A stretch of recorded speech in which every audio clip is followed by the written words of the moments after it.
अंबादास दानवेंचा भाजपसह फडणवीसांवर निशाणा आहे। ठाकरेंमुळे महाराष्ट्रात भाजप उभी राहिली असं दानवे म्हणतात।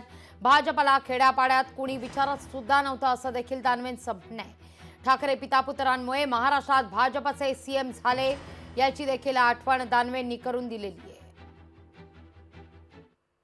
ज्या ठाकरेंमुळे भारतीय जनता पार्टी या महाराष्ट्रात उभी राहिली, ज्या भारतीय जनता पार्टीला खेड्यापाड्यात कोणी विचारत नव्हतं, ज्या ठाकरेमुळे भारतीय जनता पार्टीचं या महाराष्ट्रात एक उभा राहण्याचा प्रयत्न त्यांनी केला, उभे राहिले म्हणाल काही हरकत नाही।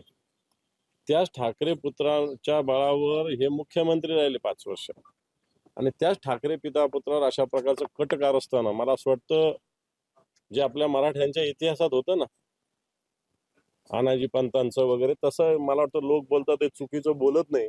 काल परवा श्याम मानव यांनी अनिल देशमुखाविषयी बोलले, अनिल देशमुखांनी मग सत्यता सगळी सांगितली। याच्यावर मला असं वाटतं इतिहासातले अनाजी पंत जे लोक बोलतात हे काय खोटे आहे असं मला वाटत नाही। आताचे अनाजी पंत नेमके कोण? फडणवीस।